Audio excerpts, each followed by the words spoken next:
Hey everyone, welcome to Echo Wirm Live. We do this every couple weeks or so, typically every other Thursday, where we sit down and do just kind of a live stream chatting with you guys about questions that you may have about any books that we cover on the channel, questions you may have for me as the channel kind of curator, and stuff that you guys want to see on the channel going forward. So for those of you that have never been here before, welcome. I'm happy to have you. You are more than welcome to ask questions in the chat. And if we don't get to your questions in the chat, you are more than welcome to transfer those questions then to the permanent comments. And I will go over them the next time we have a live stream. They're kind of backed up from the earliest questions that we haven't gotten to yet to the most recent. So over the last couple weeks, just things that you guys have been asking on the channel, stuff that people, the YouTube members and patrons have been asking, and we'll get to all those in time. So welcome. For those of you that don't know me, my name's Ty. I'm the voice that you hear on pretty much, if in fact, every single video on the channel. But let's get started with some pre-prepared questions. I see Rain is in the chat. Hi, Rain. Nice to see you there. Let's go to a question from TSDN8, who asks, why are the last 20 chapters of Mark of Athena hidden? So how we do things on the channel typically is it's 2 chapters a day. Typically it'll be 1 chapter for a Rick Riordan property and then 1 chapter for something else. So right now the 2 properties that are going live on the channel daily are Mark of Athena and Ballad of Songbirds and Snakes, the prequel to The Hunger Games. The first half of Mark of Athena is now up as a full video.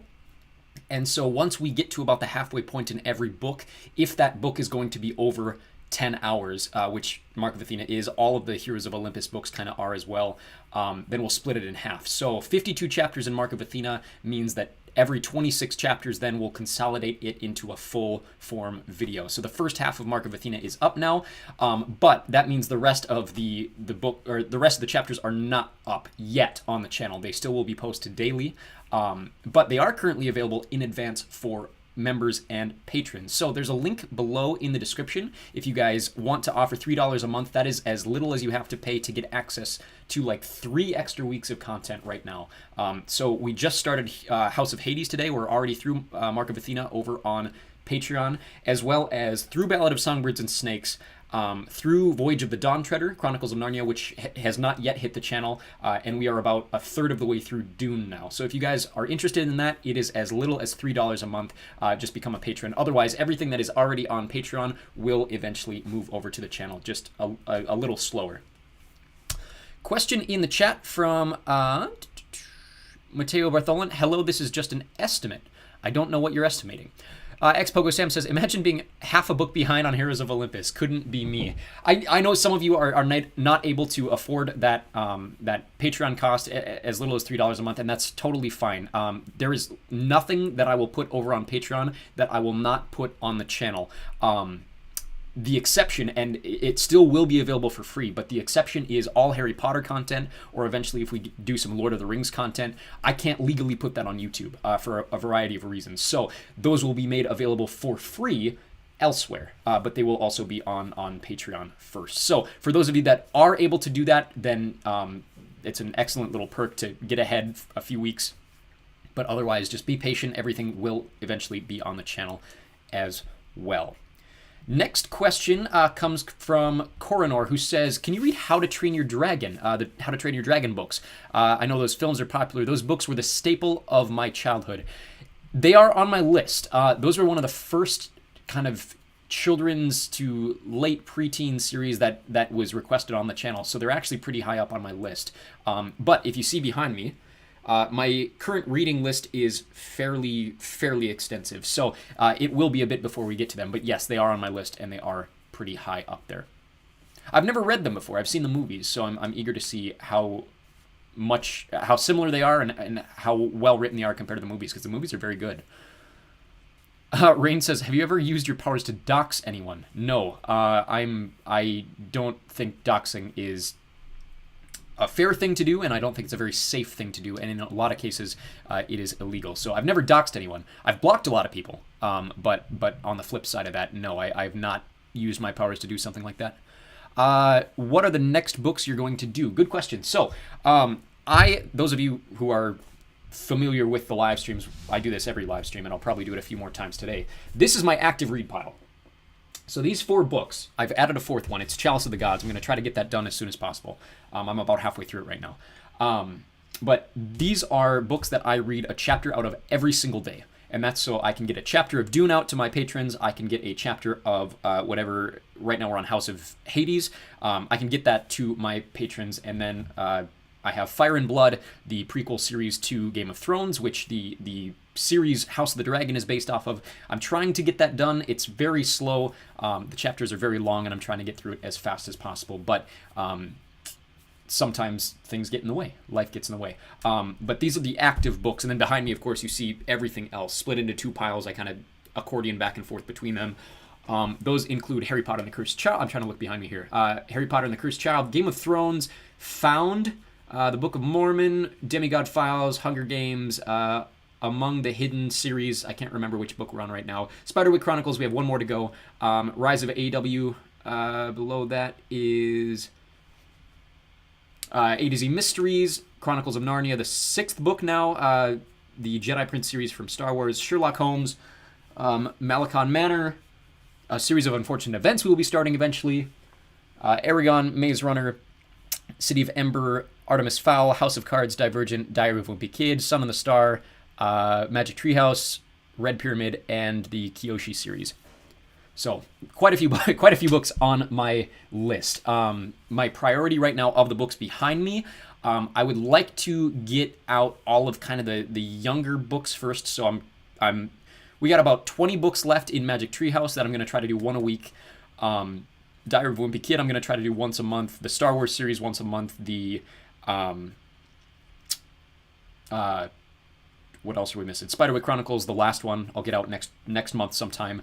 But then I think Artemis Fowl is going to be the next one that comes out as a full video. So that'll be available first on Patreon, and then maybe a week or 2 later it'll show up on the channel as a full form. We're not going to do it chapter by chapter. So the books that are specifically these 2 books, Dune and House of Hades, are the ones that are going to be chapter a day. The rest of them are going to show up on the channel as full form videos just whenever I get a chance to throw it up there. Let's see here. Xpogo Sam says, it's awesome supporting other creators as a creator on Patreon. It builds it out of your monthly Patreon income, which makes it super easy. Yes, I do the same thing. So about $100 of what I make on Patreon goes to other creators. The ones off the top of my head that I can think of, In Deep Geek or IDG Live, Robert, who coincidentally has a live stream going on at the same time that I do. He does a lot of fantasy content, specifically Game of Thrones and Lord of the Rings. But that is In Deep Geek. The other one, Harbaugh Wolms, is a Doctor Who creator that I give money to. Glidus is another Game of Thrones creator. There's a bunch of them that I do the same thing. And I same with me. Like I feel very privileged to have the support that I do on Patreon, and I want to give that in turn to other creators. I'm trying to think of other ones. Overanalyzing Avatar is one. Beat Rice is another one. So if you have the opportunity to do that, yeah, it's a wonderful cause, especially for creators. If something like has happened to us where we lose monetization on YouTube for whatever reason, Patreon is always the reliable backup. So that's why we do the Patreon backup. Let's see here. Mateo Bartholin says Dragon Rider. Yes, we'll get to your question later on coming up. I definitely am going to address Dragon Rider. Rain says, so you've read all these books before, but this is just your first time recording them. Not always. I've never read, well, okay, yes, I have read Dune before. I've not read through the entire Dune series. There's like 50 books. No, I'm kidding. There's like 20 books. I've read through all of the Rick Riordan properties. I have never read through Fire and Blood in its entirety. I've never read through Chalice of the Gods. I would say the majority of books behind me I have never read before, and as I'm narrating them and recording them, this is my first time through. But there are a bunch of them. Harry Potter I've read through 1 billion times. Percy Jackson I've read through 1 billion times. So these are all properties that I have experienced before and know when the plot points are coming, so I make an effort to kind of accentuate them. But the other ones I'm pretty much going in blind. Mateo Bartholin says, I listen to Harry Potter each night. Well, thank you very much. I'm happy to be a part of that, because part of why I started this channel is the content that I wanted to listen to in my audiobooks, I either couldn't afford at the time, or like the stuff I wanted to listen to wasn't available. And so I started doing it myself. which is part of the foundations of this. And so I'm happy that you or other people are experiencing this the exact same way that I used to experience audiobooks, which is fantastic. I'm happy to be a part of that. Let's go to a question from Practazix, who says, will you do the Sun and the Star next? Yes. It is behind me, this shoulder. Right there, you see it behind me. That is kind of in series order. There's like 18 Percy Jackson books total, kind of. There's the 3 series of 5, and then there's the new Percy Jackson books. There will be 3 of them, so that brings us up to 18. And then there is Sun and the Star. So Sun and the Star is like the 19th book in the series. It is chronologically the latest. And so my plan, I'm through a few chapters right now, and my intention is to try to get it out shortly after. Well, okay, so here's the problem. There's a major spoiler that, like, major thing that happens, and please don't say it in the chat. There's a major thing that happens to a major character in Trials of Apollo, and it is alluded to many times in Sun and the Star. So as much as I would like to get Sun and the Star out to you guys before Trials of Apollo, because people request Sun and the Star a lot more, probably because of its subject material, I'm tempted not to put it out until after we finish Trials of Apollo, just because it references the spoilers so many times. But yes, I'm actively working on it. Like I said, I'm through about 4 chapters at the moment. Riki says, what are your thoughts on the new season of Doctor Who so far? Someone else asked that question, so let me go to it and find it in the chat here. This was from... Mike says, what are your thoughts on the new season of Doctor Who? I love it. Genuinely. I was nervous about it. And so here's my hot take. Like, I'm one of those people, I wasn't a huge fan of the Chris Chibnall era, the Jodie Whittaker era. That's common among older fans. And my critiques are similar to pretty much everybody's. The writing, the material, the way that they tackle things. Anyways, a lot of people were really excited when Russell T Davies came back with David Tennant and Catherine Tate. And I'll be honest with you, the more that time separates me from the 60th anniversary specials, I like them less. Because it felt like a retread, and as much as I know people wanted the retread, I didn't love it as much as I wanted to. I really liked Wild Blue Yonder. The other two, like the first one and the third one, I didn't necessarily love that much. Church of Ruby Road came out at Christmas. I was excited to see where it was going. I didn't like the episode that much. And then even like Space Babies, I wasn't a huge fan of. But going forward, like, every single episode in the last 3 weeks has, like, hit me. I loved the Devil's Cord. I loved Boom last week, and 73 Yards might be one of my favorite episodes of Doctor Who ever. I know a lot of people kind of hate it because it's so ambiguous. I thought 73 Yards was fantastic, and I'm very excited to see this week.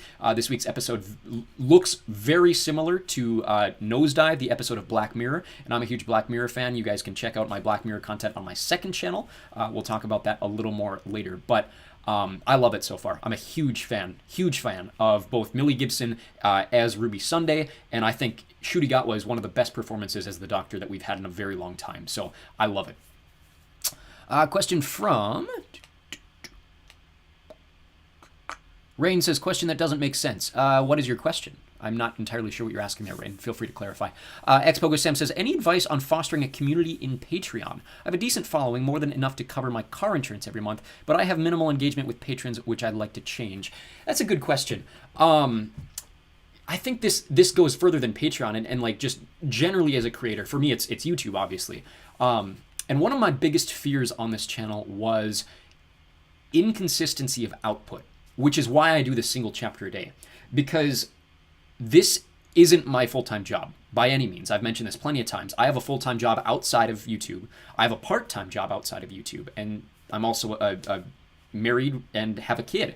And so my time that I'm able to spend at YouTube or just making videos and then editing them in my free time is very inconsistent. And part of that is there might be 1 or 2 days a week where I can crank out chapter after chapter after chapter, but I don't want to throw things out one after another on the channel and then have gaps in the days that I can't. And so part of what I started doing is the time that I'm allowed to spend putting effort towards YouTube.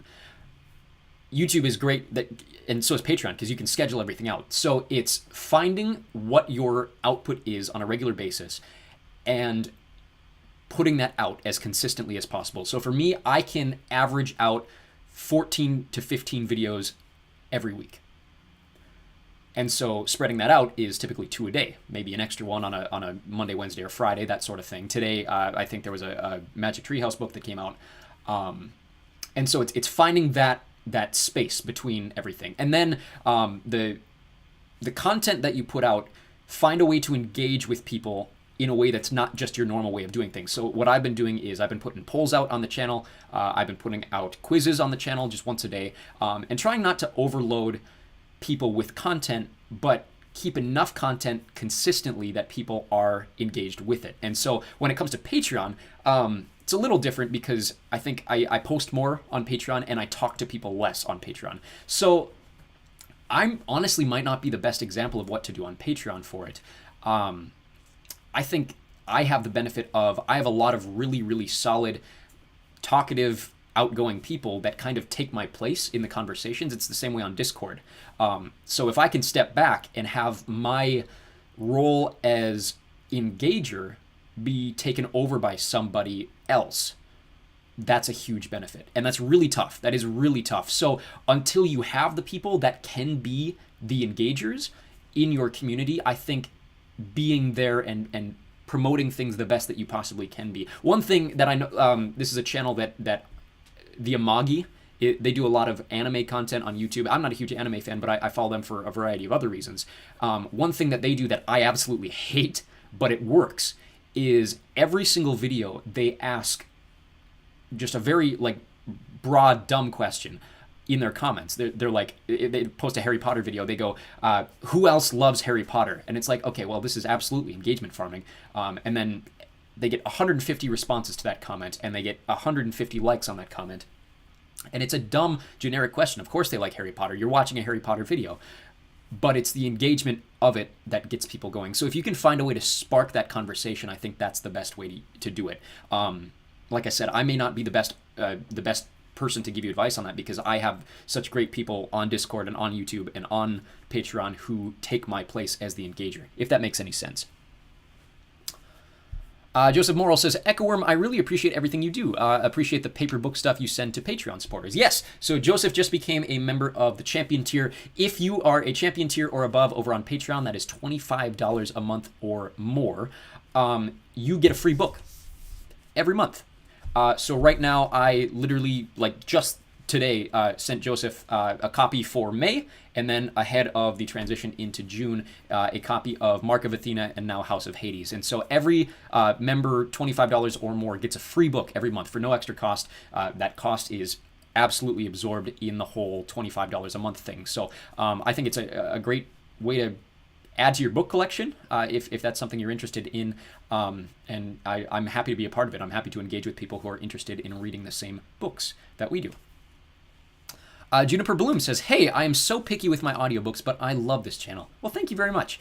I have heard a lot of that from people, that they're not big fans of the original audiobooks or just any other channels that are doing so. And so I hope that I'm an alternative that attracts you to these books. I obviously didn't write them, but I'm very passionate about them and the books that we read on the channel. And so if I can be the source of your engagement to them or the spark of your love for them, then I am very happy to take that role. Let's go to a question from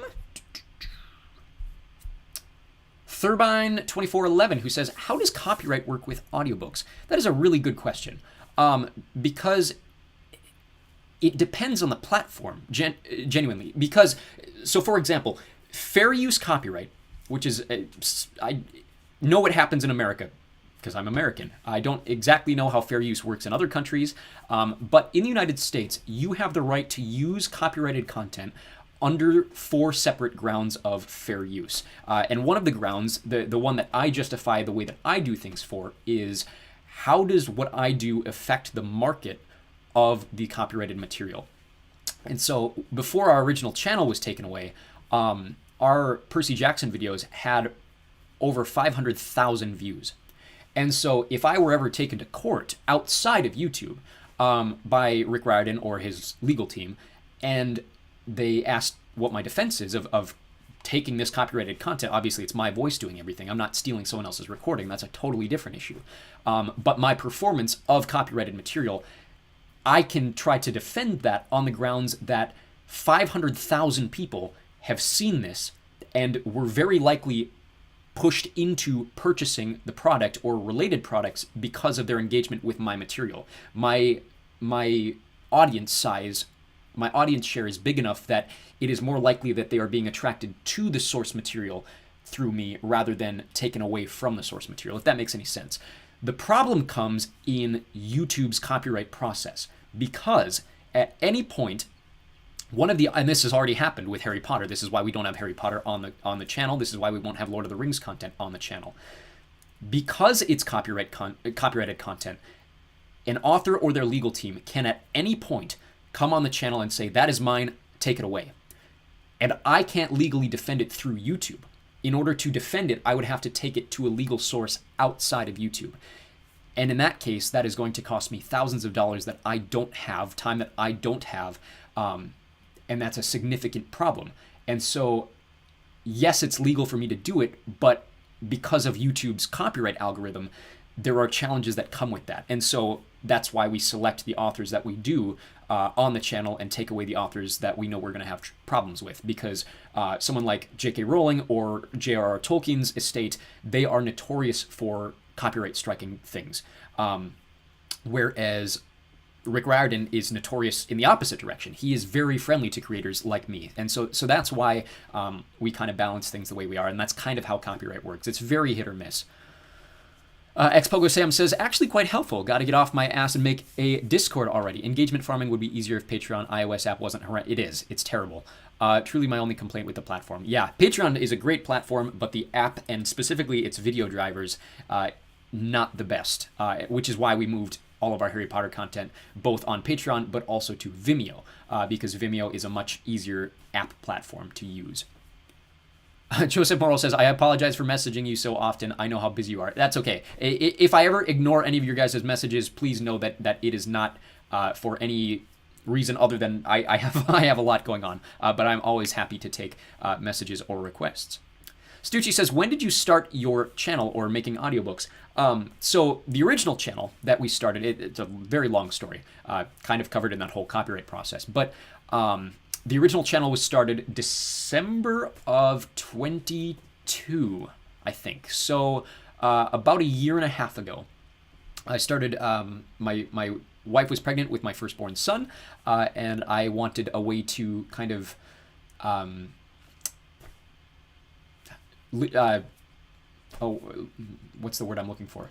Not memorialize, but in the case that I weren't here to read to my son, I wanted a way for him to have my voice, to kind of encapsulate my voice in content that I love and that hopefully someday he wants to engage with as well. And so if I can give that to him and keep myself alive for him if something were to ever happen in the way that I want, I have very fond memories of growing up reading with my father, and I always want my children to have that. So that's why I started the channel, and it blew up with the Percy Jackson TV show. Harry Potter got really popular on the channel at one point as well. And so I'm very, very happy, very blessed to have the platform that I do and the audience that I do. To give you some perspective, 2 weeks ago when we did our last live stream, we were 650 less subscribers than we are now. And that's how much we've grown in the last 2 weeks. So very happy with where we are right now, and very happy to have you guys. Very thankful for you guys. Juniper Bloom says, will Mark of Athena Part 2 become public? Yes, right now it is currently available over on Patreon. Every chapter in Part 2 will be posted daily, and then once we get through the entire book, then Part 2 will come out active on the channel. I believe June 14th is the date that it becomes, it's released in its entirety. So June 14th, if you can wait 14 days, you'll get the rest of the chapters then, but one will come out every single day.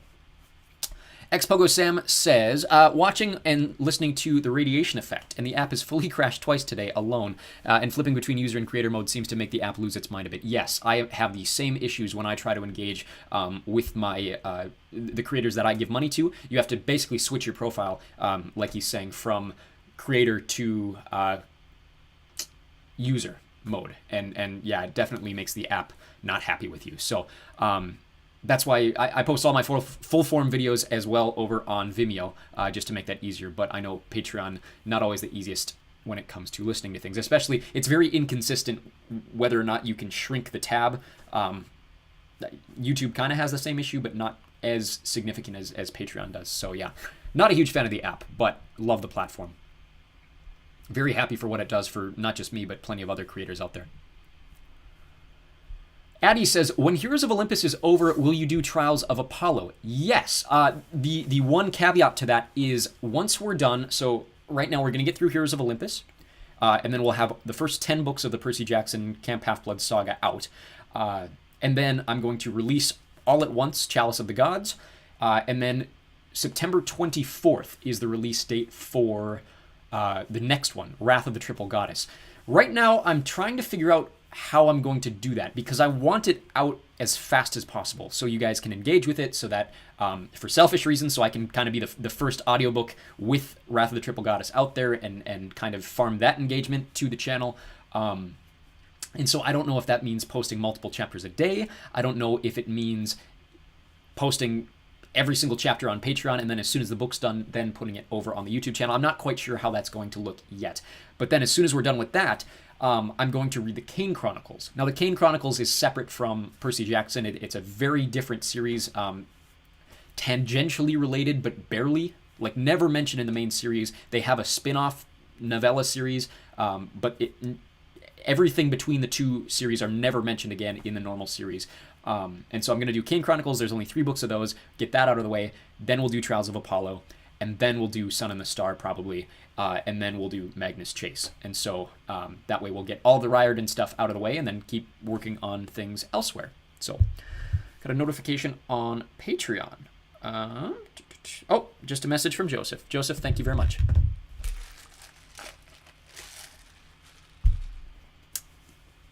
Stucci says, if you could play any book character in a TV series, who would it be? That's a good question. That is a really good question. Who have I always wanted to play? I would have to really think about that. Let me answer another question. Keep that in the back of my mind and try to answer that for you in a quick second. Let's go to a question from Vols, who says, are you going to finish Mark of Athena? Yes. Like I just mentioned, we're going to do a chapter a day. We will for every book, practically. And then as soon as it's done with all of the chapters on the channel, then the second half will come out. So yes, Mark of Athena will come out eventually. House of Hades will come out eventually. Blood of Olympus will come out eventually as well. Back to your question, Stucci. I think Finnick from Hunger Games is always a character that I thought that I could bring to life well, if that makes any sense. I'm not the best physical actor. I am very much not the best physical actor. I can do facial expressions very well, and I can do, obviously, voice acting decently. But when it comes to my body, like, I'm not a very good physical actor. I'm not very good at responding with the rest of my body. It's just kind of face up is my only real acting talent. So, yeah, if that came up, I think Finnick or Luke, maybe. But yeah, other than that, I'm not entirely sure. I'd have to really think about that. Joseph Morrill says, we won't mention how you read The Giver. Yeah, The Giver is an exception. The Giver is one of my favorite books of all time. And sometimes it's weird because it's the same way with TV shows for me.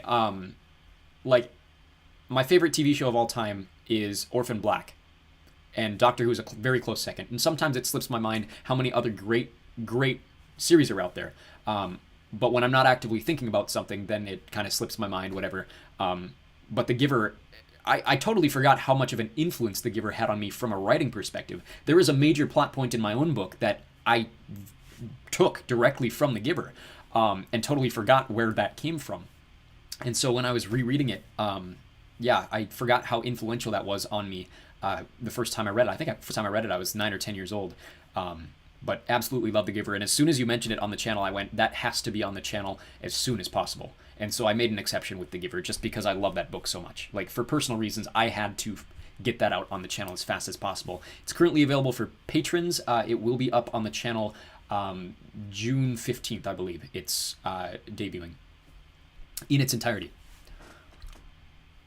Let's go to a question from Daniel, who says, how do I become a member of this channel? So currently memberships are postponed or suspended. It comes for a really, really dumb reason, and I don't agree with YouTube's decision. I don't know how they came to the conclusion that they came to, but basically they don't believe that this is original content. Even through my appeal video, they said that my appeal video didn't offer enough editing awareness, or I can't remember the exact wording that they gave me, but they don't believe that this channel is original content, despite the fact that I thought I clearly showed that in the appeal video.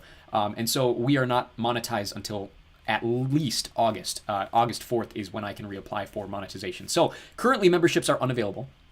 I'm sorry to all the members. Please cancel them as fast as possible because I'm currently not getting any of your money. So all of the money that you are spending goes directly to YouTube right now.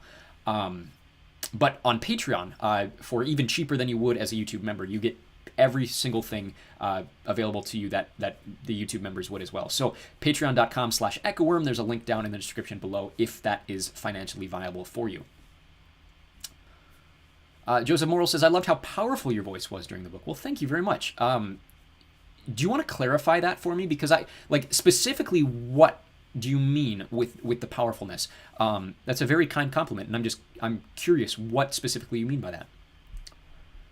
Let's go to a question from Mariko, who says, will you be releasing the same half-chunked videos for Mark of Athena? Yes. As soon as all of the chapters in that half are done, then they will show up on the channel. It's the same way for every book. Stucci says, have you ever listened to one of your audiobooks? Yes. But let me say this first. You are welcome to, if you find editing mistakes, okay, let me clarify this. My earlier ones, there are a lot of mistakes. And stuff that I went back and reread, and I'm not going to change that. That's part of why people are attracted to the first couple of my Percy Jackson recordings. But if something comes out on the channel, and you notice like a huge gap, or an editing error, or something, please let me know, because sometimes they do slip through the cracks. And how I typically do things now is if I make a mistake, I'll give it about 30 seconds to a minute's pause, and then I'll go back and restart the paragraph. And so if one of those spaces ends up in the chapter, please let me know, and I will get that taken care of. I don't typically listen to my own audiobooks because I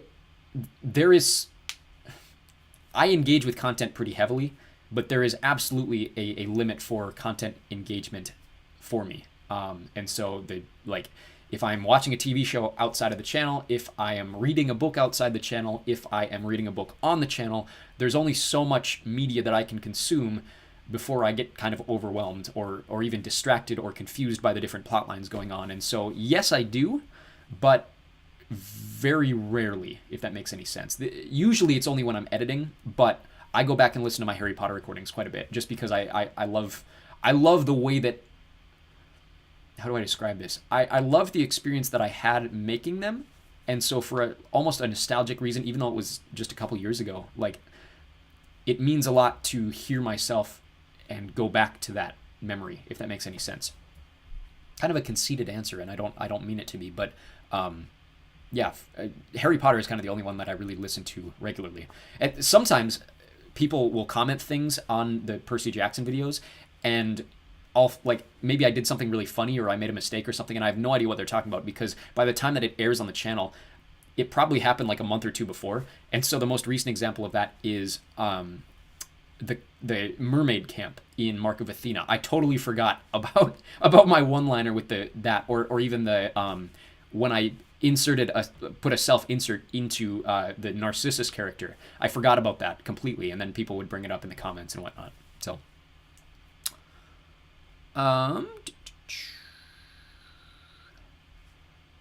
Joseph Morrill says, have you ever played Final Fantasy VII? I know you don't play games a lot, but just curious, the story to that game was so wild. I've played it, but I haven't engaged with it enough to know the full story. So yes, video games are not I have nothing against video games, but video games were one of those things like I did not, have never really had time for, and so my engagement with them is not super impactful. And I'm sorry, because I know a lot of you are video game fans, but that's not something that that's not a media that I have engaged with as much as a lot of you, and I'm sorry for that. Xpogo Sam says there was a large gap, I think, in one of the more recent Patreon chapters of Mark of Athena. It was either Mark of Athena or Dune. If you could let me know which one, or specifically, if you find it, let me know, and I'll get that taken care of as soon as possible. Stucci says the Harry Potter ones are one of the best. Well, thank you very much. I appreciate it. I was very, very proud of my Deathly Hallows recording. Xpogo Sam says also thoughts on the new Dune movie. One of the best movies I've ever seen. I loved it so much from a filmmaking perspective. Like, set aside from Dune entirely, and I love Dune. The movie itself was breathtaking. Like, unbelievable from a visual standpoint, from a music standpoint. Just an adaptation from a source material which is so hard to adapt to film. If you know the book, then you know what I'm talking about. It's such a non-filmable book, and just the narrative itself is so hard to get across. And I think Denis Villeneuve did a fantastic job with the way that they filmed things. Stucci says, "Does your family listen to the audiobooks?" I don't know that. They're aware of them. Like, it's not something hidden. Like, all of my coworkers know about the channel. I don't know if they do or not. I know my mother is an elementary school teacher, and some of her coworkers have started using them in class, which is really cool to me. But I have no idea if my family actually listens to them. I'm sure they'd get sick of them. It's the same as my brother has never listened to my music before, because he just, why would he? I'm his brother, you know. Let's go to a question from Hedwig the Owl, who says, isn't there a wizarding school in Germany? I think this was in relation to a quiz that I put out, a Harry Potter quiz that I put out on the channel, asking how many European wizarding schools there were. The answer is 4. According to Pottermore, or Wizarding World, or whatever you want to call the greater canon of Harry Potter, there are 4 wizarding schools in Europe. There is Hogwarts, which represents the British Isles, of course, Beauxbatons, or Beauxbatons in France, which we see in the films, Durmstrang or Durmstrang supposedly in Sweden, which represents kind of Northern Europe. And then there's Kodostriets, which is in Russia, which represents Eastern Europe. So as far as we know, as far as canon, there is nothing in Germany. There is nothing in Southern Europe either. And I know that for a fact because I checked today on the wiki. I checked Pottermore just to double check that I didn't miss something. But yes, as far as canon goes, there is no wizarding school in Germany. There's none in Italy. There's none in Spain. The ones that I know of off the top of my head are the 4 that I just mentioned. There's the one in Japan, Mahutakoru, I think it's called. There's one in Africa. That's Wagadu. There's one in Brazil, Castelo Bruxo. There's one in the United States called Ilvermorny. They mention in the Fantastic Beasts films, and there's one more I'm missing that I can't think of off the top of my head. And then there's like 5 or 6 more that they've never mentioned. But as far as we know, there are not any others in Europe. Let's see here. Xpogo Sam says, agreed. Saw it at the Smithsonian IMAX. That is a venue that I have been to once, and I've never seen a feature film on it. I would love to. It was nuts. I didn't love the plot point of Paul and Jessica sort of exploiting the cult that surrounds Paul. That's book accurate. That is book accurate. It is an interesting plot point. It's book accurate to an extent, because the whole point is most of what we see conversationally in the film is not conversation in the book, because everything in the book happens in people's heads. It's very different. It's hard to, like I said, it's a hard book to film because it's so mental, in a good way. But yeah, it's I loved it. I absolutely adored it. I love all of Denis Villeneuve's films. Blade Runner 2049, Arrival. He's a fantastic director. Love all of his filmmaking. Stucci says, I'm sorry, you have music? Yes.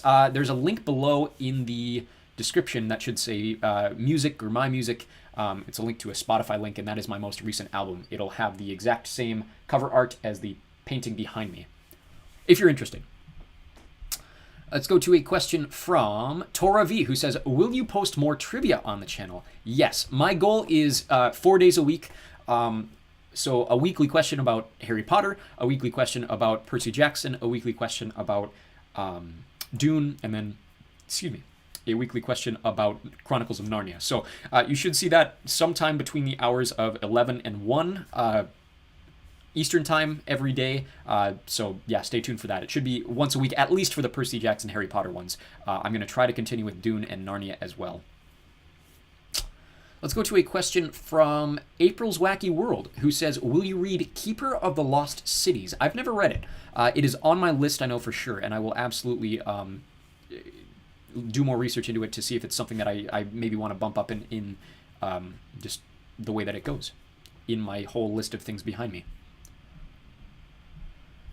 Question from Rachel Akins, who says, can I make a book request that I think you would enjoy? Yes, please. Book requests, to be honest with you, they may not be gotten to for years, which sounds really sad, but that's the case. Like, I just don't have that much time to put to the output that you guys are asking for. But yes, you're always welcome to do so. It's called The Chronicles of Ancient Darkness, also known as Wolf Brother. I am also unfamiliar with that. I will have to check that out as well.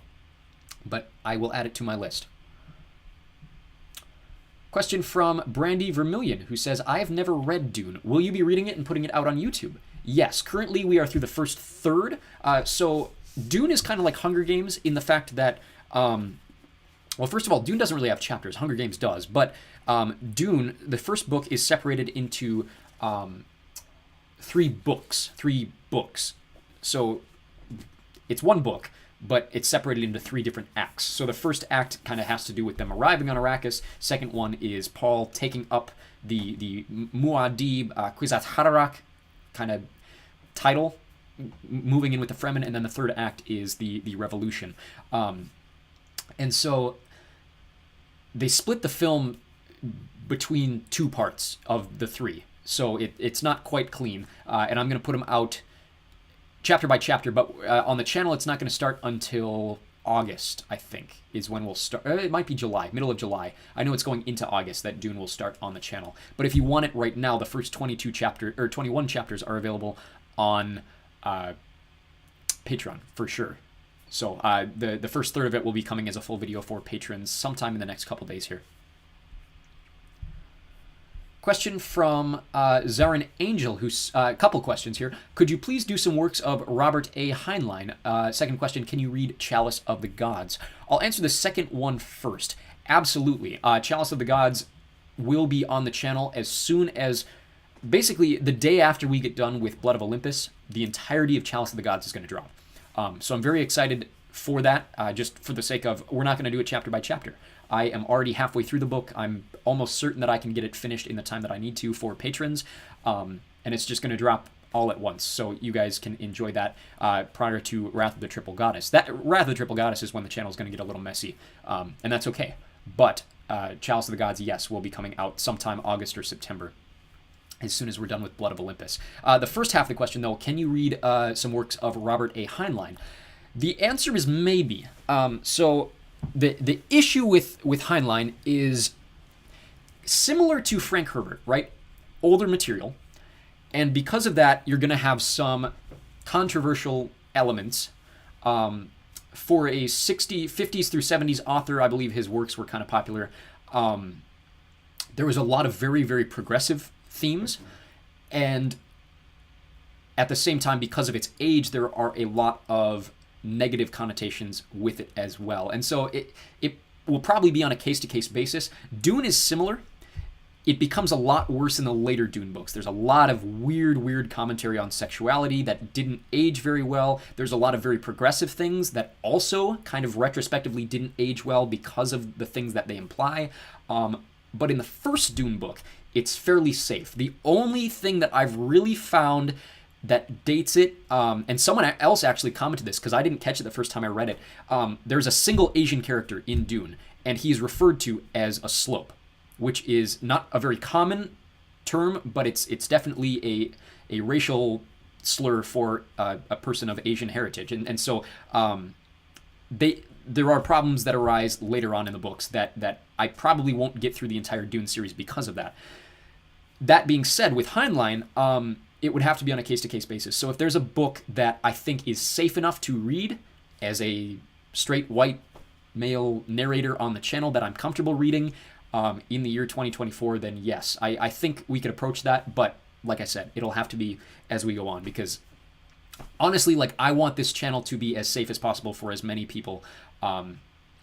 And so I'm very selective with the material that we cover on the channel.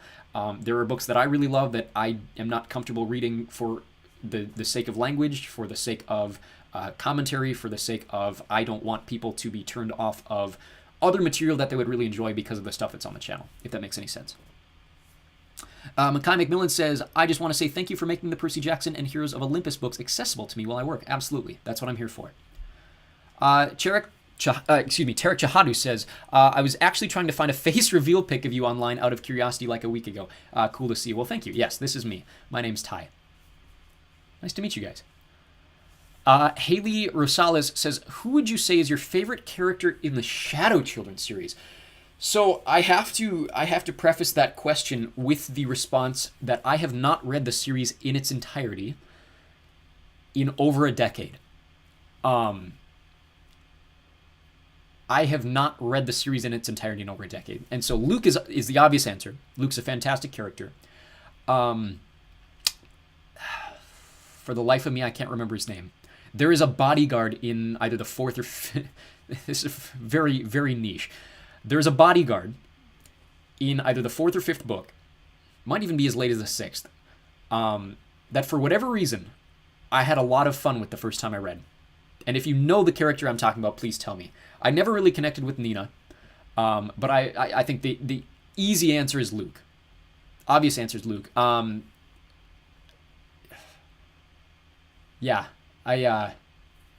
Interesting question. I would be curious to readdress that question once I'm finished with the series again, if that makes any sense. Tarek Jahadu says, thank you for your Percy Jackson audios. Yours are the best. Well, thank you very much.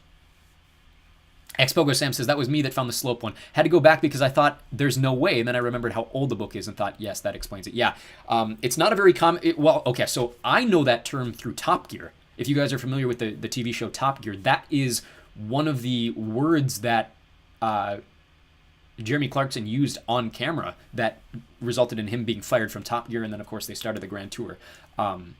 But yeah, I would not have noticed that had you not pointed it out. It was one of those, I didn't even realize he was referring to a person. I thought they were looking out at the landscape, and so I'm glad you addressed that, because it is something that probably should be addressed with something as old as Dune. Dune was originally published in the 60s. What year exactly? This book came out the first time 1965. So yeah, there's going to be some language that's a bit different. Expogo Sam says, how long ago did you write Radiation Effect? How long did it take you? Is it the first book you've written? Well, the answer is it's not finished, so I haven't written it yet. What you're seeing on the channel is an active upload of every chapter that I write. So the reason that Chapter 11 isn't out yet is because I'm actively working on Chapter 11.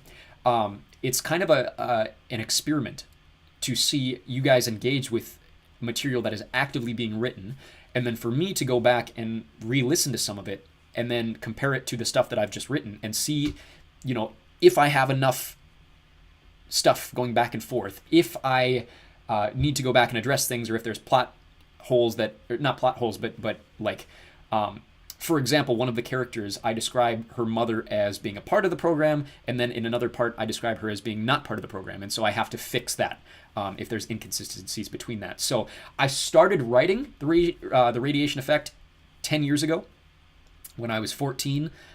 It has changed significantly since then. Originally, it was very similar to Divergent. It had kind of or Harry Potter, where it has the different houses in the school. It had kind of the different factions, that sort of thing. It has since gone from sci-fi, young adult, dystopian drama to now I would describe it kind of as a young adult political thriller, if that makes any sense. Definitely action, definitely has some romance elements in there as well. But it's taken me a long time, obviously. And so right now is kind of the first full run through. I am going to finish it. I've never finished it before. And so I'm very proud of where it is right now. We're about a third of the way through. It's just starting to get good. I'm really happy with it, and I'm glad that people are engaging with it on the channel. But yes, it's not finished. So I've never... When did I write it? I haven't. I'm currently writing it. Question from Jinho Park, who says, where's the Harry Potter audiobook? I thought I saw the audiobook one time on the channel like a month ago, but now I don't.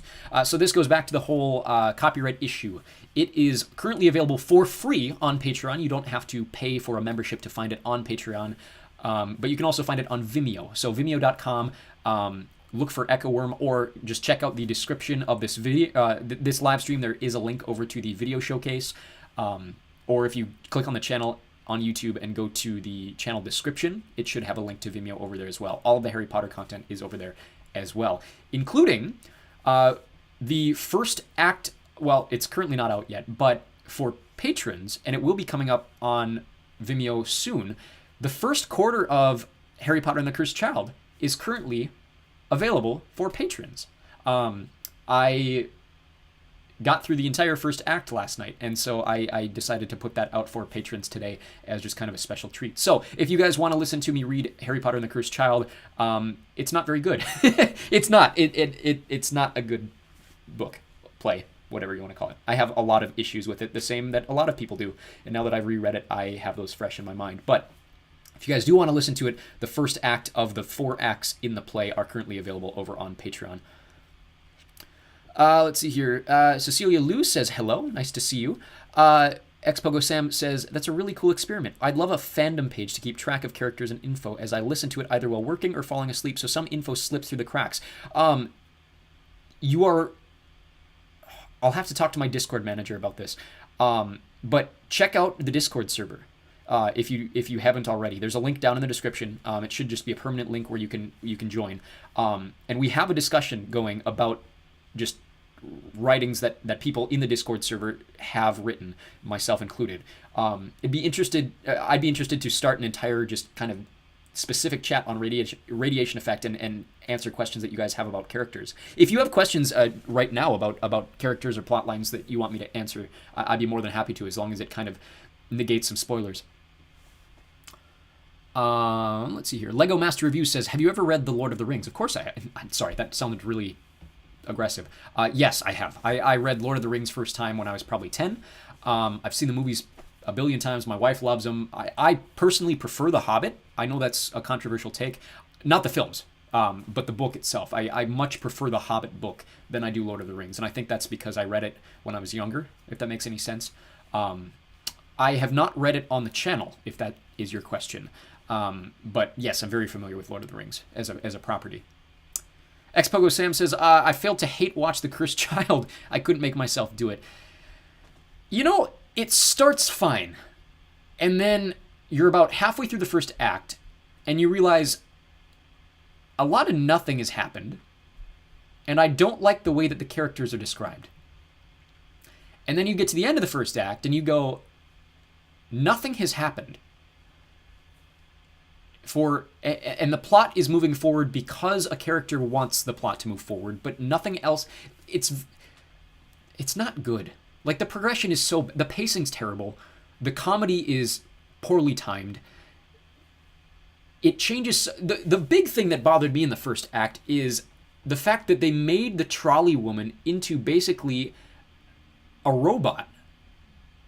Like, she's not a witch. She's a magic robot entity to stop the kids from jumping off the train. Like, there's so many changes that they make from the source material that just ruins the fun, if that makes any sense. And so, yeah, it's not very good. I'm kind of mad that you guys have been requesting it so much, because I don't like reading it, but it's interesting to see how the story progressed. And of course, it is canon.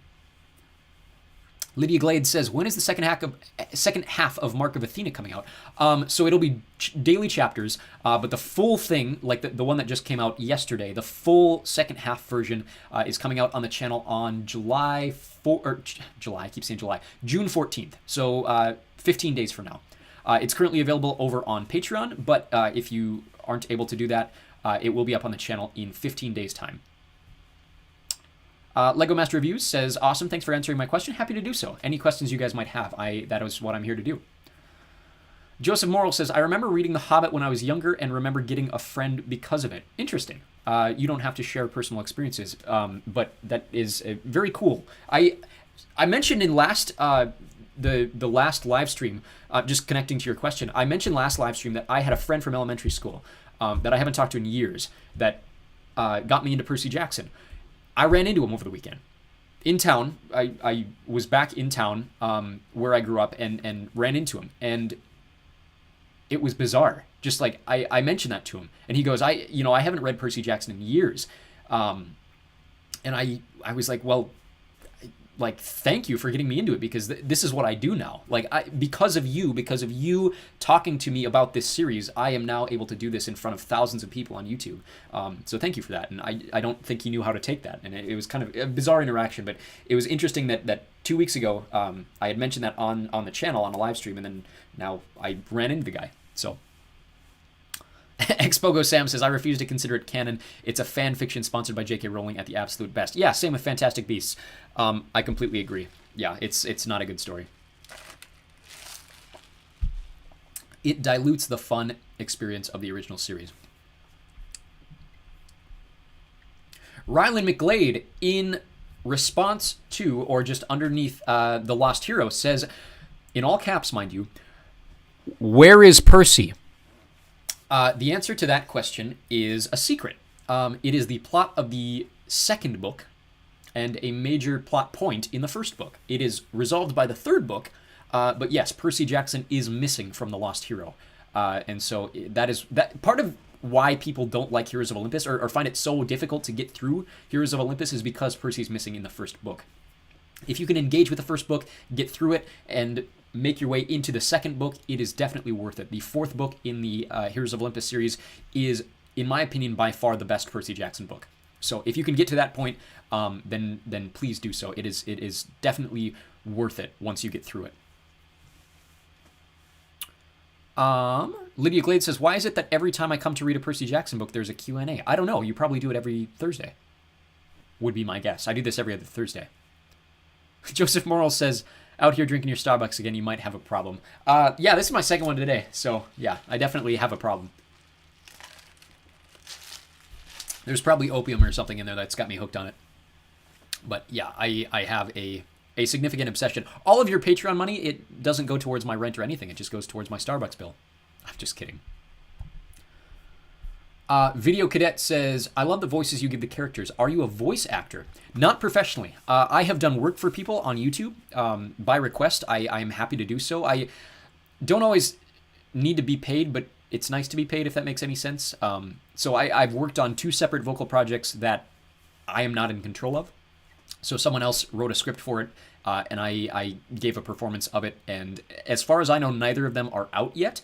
But I'm eager to see them come out sometime in the next 6 months or so. I've never done anything professionally. I've never recorded voice acting stuff in a professional studio. I've worked in studios for music purposes, but never as a voice actor. So I'd be happy to do so. But it's not one of those things, like I'm not going to drop my YouTube thing and move my family out to Los Angeles to try to become a voice actor, if that makes any sense. It would have to be just someone offering it to me willy-nilly, just because I'm happy to do what I do right now. But no, I'm not trained by any means. If that's a very common question. I just kind of picked this up, and you can definitely tell the difference between my recordings when I started and where we're at now.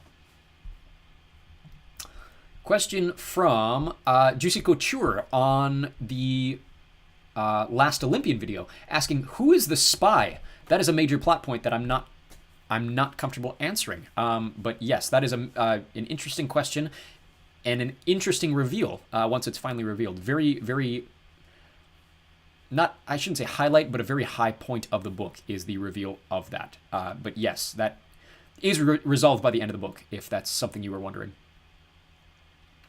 Joseph Morrill says, I've always wondered if you'd read manga on the channel, or manga, however you want to pronounce it, but the more I think about it, the sillier that seems, because you'd have to somehow show scans of whatever you're reading at the time. Yeah, that's when we might get into some copyright issues, because if I'm reading with still images and give credit to the authors, that is to the illustrators, that is very, very different to just showing artwork and showing actual work on the channel. It would take a lot of editing, which would be difficult. I've considered, like, people have requested certain graphic novels before, and if there existed novelizations of said graphic novels, then I would be happy to do it. But if they exist as graphic novels, it is very difficult to try to get that imagery to you guys in a way that is accessible for me as a reader and for you guys as a receiver of the receiver of the content. Haley Rosales says, how do you feel about Albus being put in Slytherin? Do you think that was a good choice? Sorry for asking about Cursed Child. I'm happy to answer questions about Cursed Child. I actually think that is a finer plot point because it pulls into canon. Like Harry, part of it was Harry had Voldemort inside him, which is why the Slytherin house was so attracted to him through the hat. I think it's completely fair that one of his children would end up in Slytherin, because for all of Harry's personality traits, or for all of the different house balances that Harry fits into, obviously Gryffindor is the top one, but of all the traits that he expresses that are attributed to the other houses, Slytherin is definitely the highest point. So we see this in something like Sirius's family, where he is the only Gryffindor, but it's very likely that all of his other relatives had very high Gryffindor correlations as well, just underneath Slytherin. So the imbalance then would happen in families. And so it's interesting to see that from the opposite perspective. And it also allows us then that friendship with Scorpius and then the drama with his cousin Rose. I think that's one of the better plot points, or the better changes, or the whatever you want to call it, in Cursed Child. I very much enjoyed it. But yeah, there's a lot of other issues with that property. If you do have questions about it, though, I'm happy to answer them. Let's see here. Xpogo Sam says, looking forward to rehearing the story of House of Hades. I forget its plot points aside from Leo's arc in the later chapters with you-know-who. My favorite chapter in all of Percy Jackson is that chapter. 42 maybe? 47? I can't remember off the top of my head. But yes, that chapter is my favorite chapter in all of Percy Jackson. I'm excited to get there as well. Me says, will you start House of Hades right after Mark of Athena? Yes, morning after. It's currently up on Patreon, and basically how it works is whatever the schedule is over on Patreon, it basically does the exact same thing over on YouTube. So we'll do the full version of part 2 of Mark of Athena on the 14th, did I say, of June, and then the 15th at 11 o'clock Eastern. Then, of course, the first chapter, Hazel's first chapter in House of Hades, will come out as well. So yes. Lydia Glade says, what is your favorite blue Percy Jackson food? Like the blue pancakes, blue cookies, blue candy, for example. I'm tempted to give you the answer that nobody wants to say, just for the sake of the laugh. But I really like the blue cookies. Oh, you did have it in there. Yeah, I think the blue cookies are probably the one that has attracted me most in reading it, just kind of trying to visualize that and how appetizing that would be for me personally. Joseph Morrill says, just another book to put on the list. You should read Blade Runner. Well, I can't read Blade Runner. This is no fault of your own. The Blade Runner book is not called Blade Runner.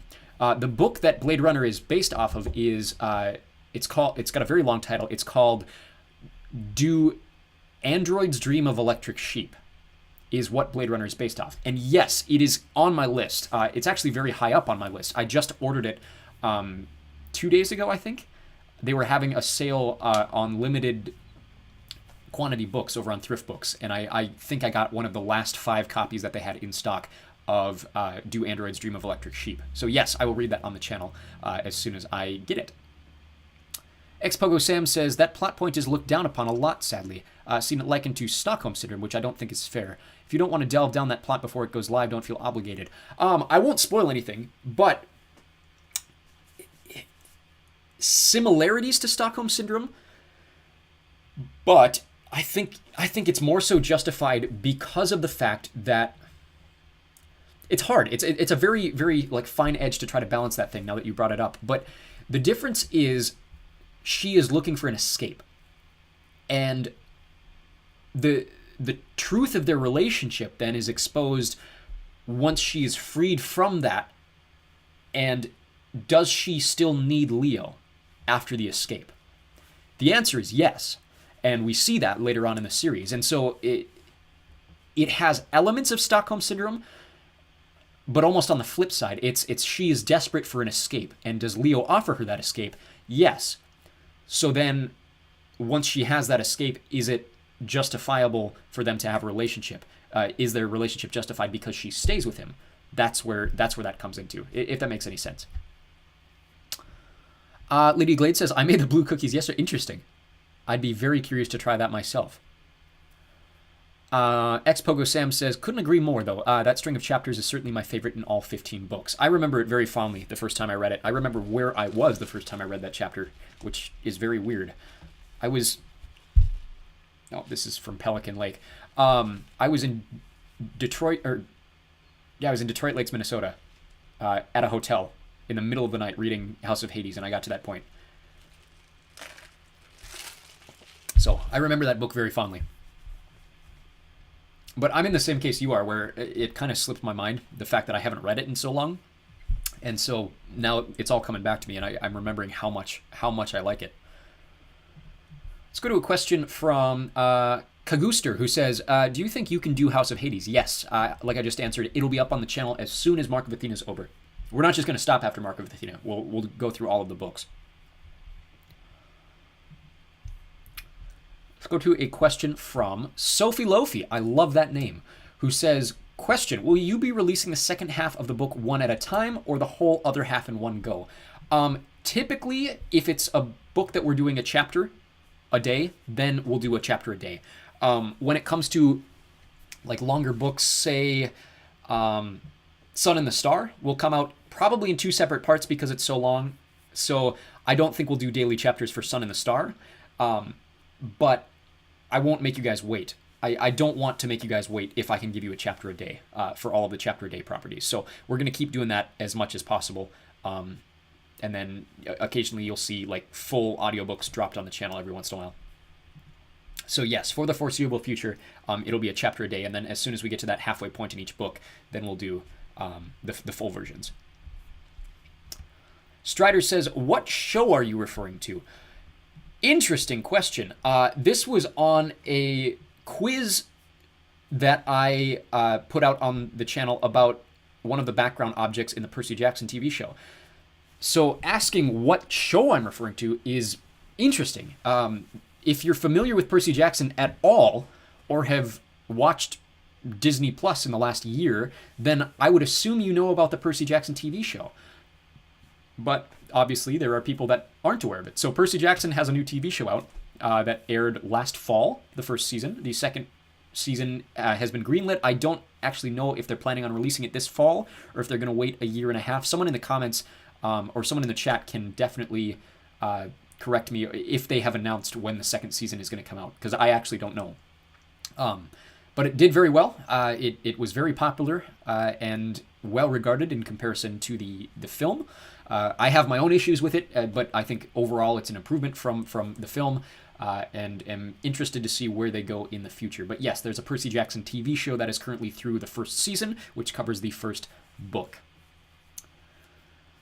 Let's go to a question from, or a comment from Xpogo Sam, who says, I also remember the first time I read it, the slow realization of where he was on that first chapter was like, I'm not going to swear on camera, especially with the events of The Last Olympian in mind, really cathartic. Yes, exactly how I felt too. The comparison, it's interesting because of the fact that she had Percy at one point, and Percy chose Annabeth. And I don't know if he ever told Annabeth about it. I can't remember if he ever brings that up with her, because he was worried to do so with the whole Rachel situation.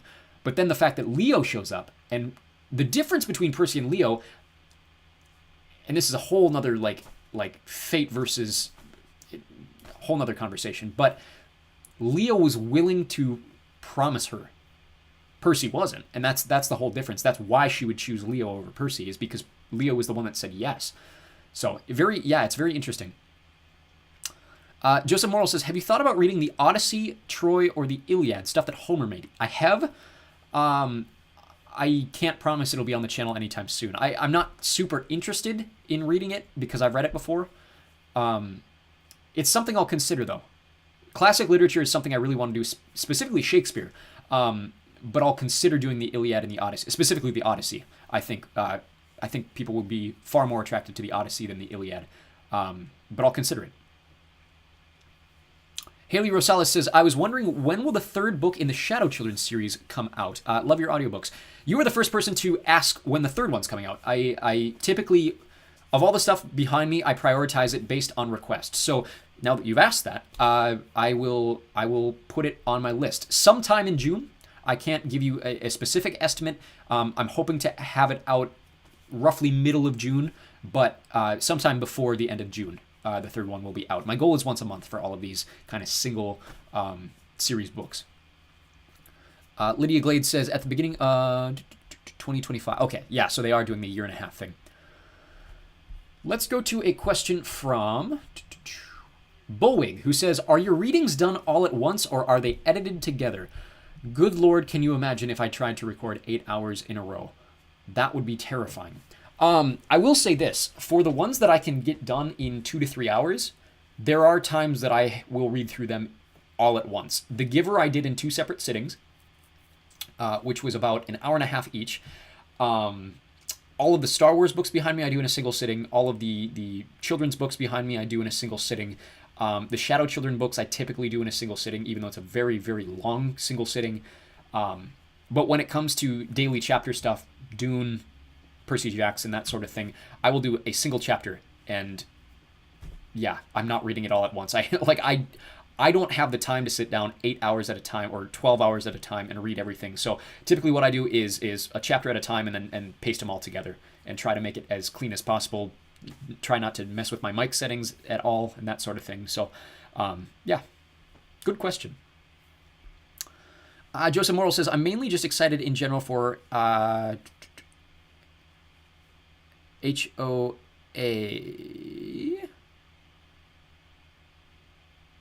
Heroes of Athena. House of Athena. Am I missing something, or did you put 2 separate acronyms together? Because I'm spacing out, and it could be me. Best Percy Best stuff we've gotten in my recent memory. Hello. Oh, yeah, you're probably referring to House of Hades. Yes. Yeah, it's fantastic. Fantastic plot arc. Rick cooked, as the kids like to say.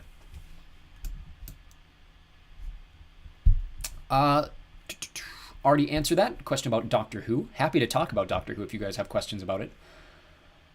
Theo Frazier, similar to Doctor Who, asks, any updates on your other channel?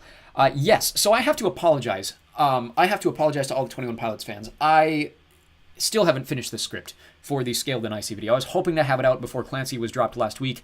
I didn't get it done.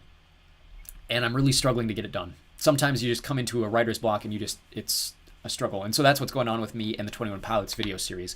My current goal for the NFL series is to have everything done by the start of the next season. So right now, I think we're through the 40s. I have the 50s script done. I don't have it edited. I have the 60s script done, but not recorded. And then, of course, we have the 70s, 80s, 90s, knots, 10s, and the early 20s. So, yes, those are the updates for those. Doctor Who, it's a short season this year. There's only 8 episodes. We are already through 4 of them. So 4 more weeks. And when we're done with that, I will, of course, be revising my Doctor Who video, the entire timeline of Doctor Who. I made a linear timeline of every episode of Doctor Who. And it takes place from the beginning of time to the end of time. And it just talks about where the different doctors and their companions would end up in chronological human temporal order. I'm currently working on adding the classic series to it. The classic series is very long, and I have not seen all of the episodes of the classic series. And so I'm working my way through the classic series, but I will absolutely have an update with season 14 or season 1, if you want to consider it a new start to the show, as Disney Plus is doing. But yes, that will be up probably a day or two after season 14 finishes, with Empire of Death, I think, is the finale to this season. So yes, that'll be up then. Joseph Morrill says, favorite season of Doctor Who? Good question. Personally, my favorite season is Series 9. That's purely for personal reasons. Objectively, I think the best season is 4. I think that's fairly common among Doctor Who fans. If we're considering classic Doctor Who, 7 is one of my favorites. That's John Pertwee's first season. 12 through 14 are very good. I am, like, in the same reason I love Series 9, I also love Season 23. But I think objectively best, in my opinion, are probably going to be Season 12 of Classic and Series 4 of the revived series. How about who's your favorite actor? Third Doctor is my favorite Doctor. And then 12th is my favorite recent Doctor. But I'm very, very impressed with Shudigatwa as the 15th. Lydia Glade says, excited for Nico's POV in The Blood of Olympus. Yes, it gets even more interesting when we get to the Sun and the Star. Xpogo Sam says, at 1,000 patrons, you gotta one take some unreadably bad book. Well, I'm already at... Well, okay, so right now, they're not all paying, and I think you're probably referring to 1,000 paying patrons. You have the option to become a member of the page. You have holy moly. You have an option to become a member on Patreon for free. You don't get all the perks. But including all of the free members, right now we're at about 1,450. So we are well past the 1,000 mark. So if you think that's something I should do, I will. But I think we have something like 700 paid members. And so if we get to 1,000, then yes, I would absolutely love to do that. Give me some suggestions as to what I should read. And don't say Twilight, because my wife actually wants me to read Twilight, and I'd feel bad about calling that a one-take bad book. Let's go to a question from Donovan McNally, who says, when can we expect more chapters of The Radiation Effect? My goal is once every 2 weeks. That's because I have to write it first.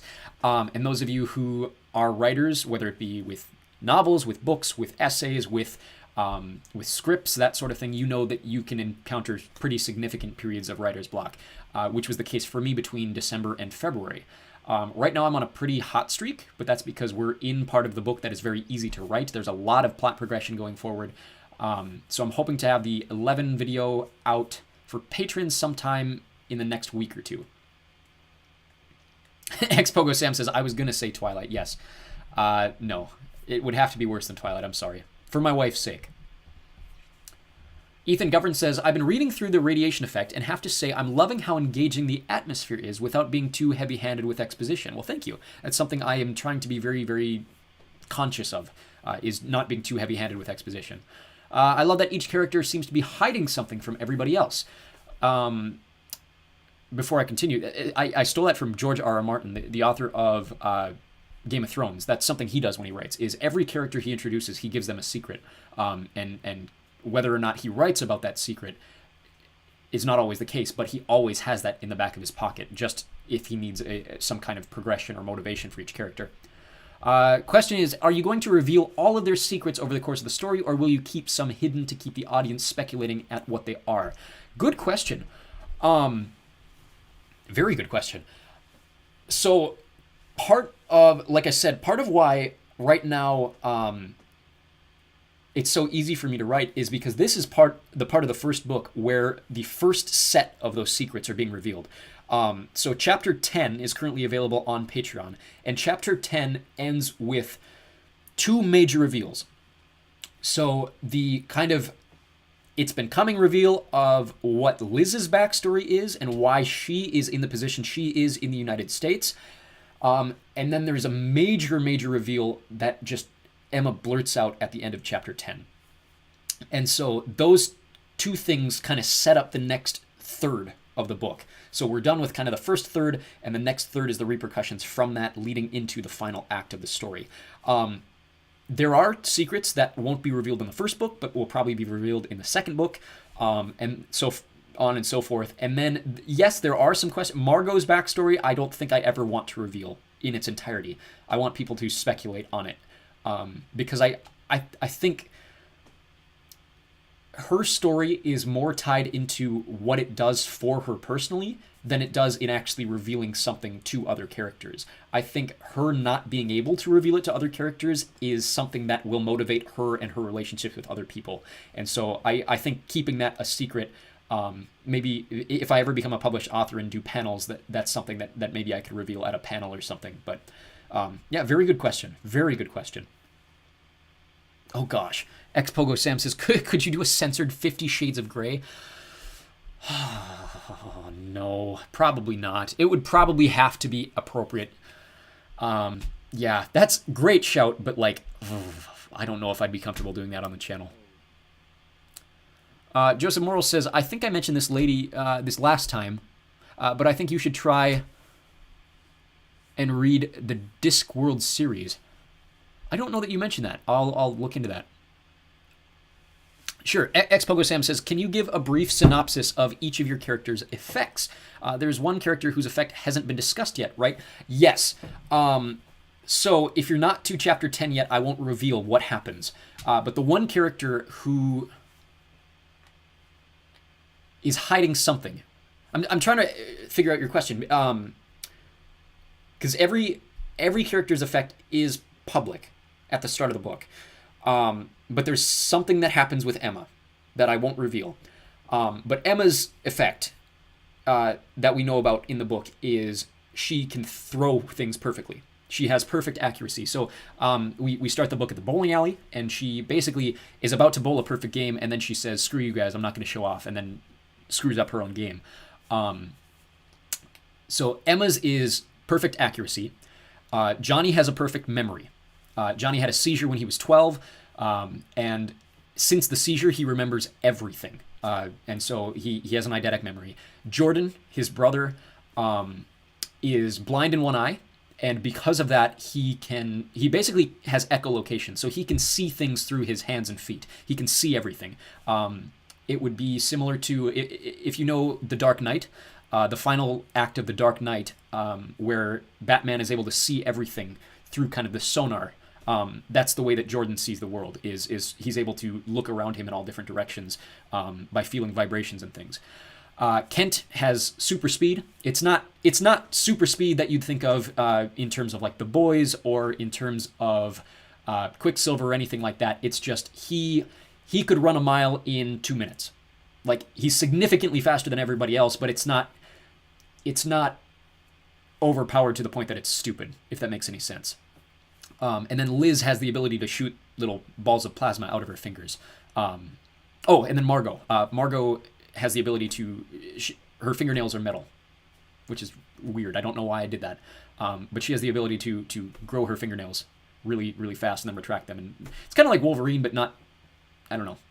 It's a little more like Sabretooth, if anything. Lydia Glade has to go. Thank you for being here, Lydia. Appreciate it. Very happy to keep answering questions about the radiation effect. I am happy that people are engaging with it. Like, this means a lot to me that you're asking questions. Joseph Morrill says, Terry Pratchett is the one who wrote Discworld series. The first one, I think, is called The Color of Magic. I will add it to my list and check it out. Thank you for requesting it.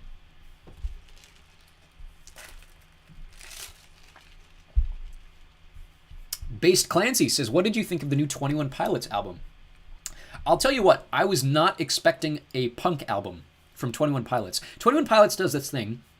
Excuse me. I've mentioned it in my analysis series of them on my second channel. I still haven't mentioned my other channel. It's called Sheet G. So if you look up SHEET and then space and then the letter G, that is my second channel. You guys can go check it out. It's got a very similar logo to this channel. It's green instead of yellow. But that is where I do all of my other content. But I mentioned in that essay, 21 Pilots, basically each album has a different genre as its base. So it's all 21 Pilots, but like, you really started to notice it with Vessel. Like, Vessel is very indie electro pop, not quite EDM, but definitely electronic type influence. Blurry Face, very obviously a reggae album. Trench is a little harder to pin down. It's almost like an R&B style album. And then Scaled and Icy is almost like a, not quite ragtime, but it's got kind of this 70s show tune poppy Broadway style-ish feel to it, if that makes any sense. Almost like Stevie Wonder-ish, like, I don't know how to describe it beyond that. And then with this one, it's definitely punk. There are 4 or 5 songs that are absolutely punk influenced. So I was not expecting that. I liked it. I really liked it. My wife likes it more than I do. there's always something I want more out of from a 21 Pilots album that they don't give me, and that's fine. It's their music, not mine. And Tyler even mentioned it when they were doing the live stream interviews, that Josh had to convince him to keep Routines in the Night and Navigating on the album because he doesn't like them very much. Those songs specifically, that's the kind of music that I want from 21 Pilots, so no wonder that he's not putting out the stuff that I want, because it's not the stuff that he wants. But I very much enjoyed it. I thought it was a fantastic album. I thought it was one of the strongest middles of a 21 Pilots album that they've ever had. I didn't love the latter half of it as much, but I'll have to go back and listen through all of them. But I liked it a lot. I liked the fact that they did different music videos for each. I thought that was really special. So feel free to keep asking questions in the chat. I have until 6 o'clock my time, which is 35 minutes from now. So I'm happy to answer any questions that you guys may have. Let's go to a question from Tess Herzog, who says, where can we find your music? You can find it anywhere that Spotify and anywhere you get your music, really. Spotify, Apple Music. Does Google Play still exist? Amazon Music, that sort of thing. If you look up Poseidon by Pando, you should find this cover art right above my finger.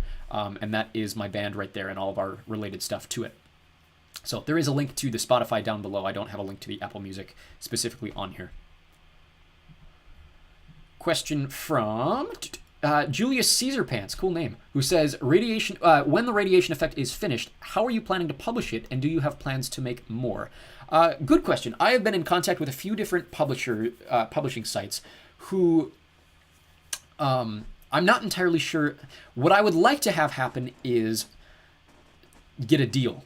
Like, get a publishing deal out of it, where I don't really have to put in any of my money, and just basically have them fund it. Like, be comfortable enough with basically make it big as an author, if that makes any sense. Like, I don't want to have to do any self-promotion of my own money towards it if I think the story is good enough to be taken up by a different publishing site. And so we'll see. Like, I would love that to happen.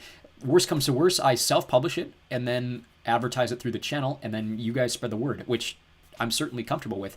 But if at all possible, I would like to not have to put in the money and time to advertise it and release it to stores and that sort of thing. I've already talked to my local Barnes & Noble about it, and they're all for it. Like, typically local bookstores will advertise local authors pretty significantly. Even like something as huge as Barnes & Noble usually does that. So I'll do that with my local one. I'll try to talk to the one at the Mall of America and see if that's something they'd be interested in doing.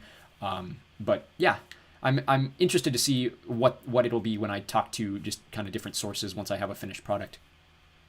So very long name that I'm not going to even try to pronounce says, just stopping by for a second to say, I love your voice acting for the Heroes of Olympus series. No questions, just appreciate you. Well, thank you very much. That means a lot to me. I'm very, very happy to do that for you and to hear kind words like that. Thank you very much. Xpogo Sam says, would 100% get a hard copy of The Radiation Effect? Well, thank you very much. Joseph Morrill says the same thing. Very, very thankful to have you guys. This is the best community I could ever ask for. It's awesome to get paid to read books to people, but what really does it for me, and the reason that I will keep going as long as possible, is the kind words and the kind community that you guys have created here for me to do what I love, and for you guys to be a part of with other people. That's what this is all about for me. So thank you guys very much. Holly Murray on Patreon says, is the rest of the Hunger Games series on the list eventually? Yes. So right now, my immediate future looks like this. One of the books that will come out daily is going to be Rick Riordan. So whether that be the Percy Jackson series, the Heroes of Olympus series, the Kane Chronicles, Magnus Chase, that's going to be one book a day, or one chapter of a book per day. After we're done with Dune, I'll be honest with you, I probably won't do the other Dune books unless people request them specifically. I don't like them nearly as much as the first book, and I know there, like I mentioned earlier, there are issues with a lot of the other installments as we get on to like the 5th and 6th books. So once we're done with Dune, then we're going to go back to Narnia. We're going to do the Silver Chair. We're going to get done with Silver Chair, and then we'll do Hunger Games. So yes, We have already done Ballad of Songbirds and Snakes. Then Dune is up now. As soon as we're done with Dune, we'll do Silverchair. After Silverchair, it's only 15 chapters. Then we will do The Hunger Games. And then after Hunger Games, then we'll do Last Battle. It's the final of the Narnia series. And then we'll do Catching Fire. After Catching Fire, I think that's when we'll do Fablehaven. So that's another fantasy series by Brandon Mull, if you guys are familiar with it. It was one of the first books that you guys really asked for on the channel once I started taking requests, and has been requested many, many times. It's probably my most requested book outside of the Percy Jackson series. So yes, we will do Fablehaven after Catching Fire. Your question was about Hunger Games, so yes, Hunger Games is coming after Silverchair. Hunger Games says, if you could rewrite Susan's ending, what would you do?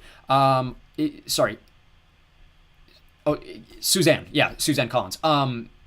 If I could rewrite the ending, what would I do differently? Good question. So one of the weirdest parts of the Hunger Games, and it's this way, like I'm experiencing this writing myself. It's going to be the case at the end of Game of Thrones.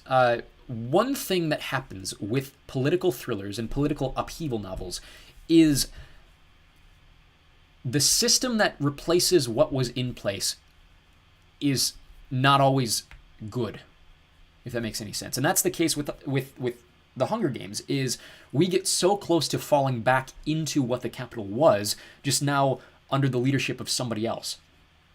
And so one thing that kind of disappointed me is I always felt that like the ending was rushed, in the sense that we get the vote to reinstate the Hunger Games and we don't get it. Like, it doesn't pass, obviously.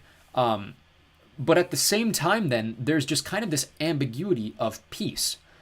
I don't think the Capitol realizes what they've done to the districts, and I don't think the districts really understand what it is that they want out of the Capitol at the end of the Hunger Games. Now, I'll be interested to see if I still feel the same way once I read Mockingjay again.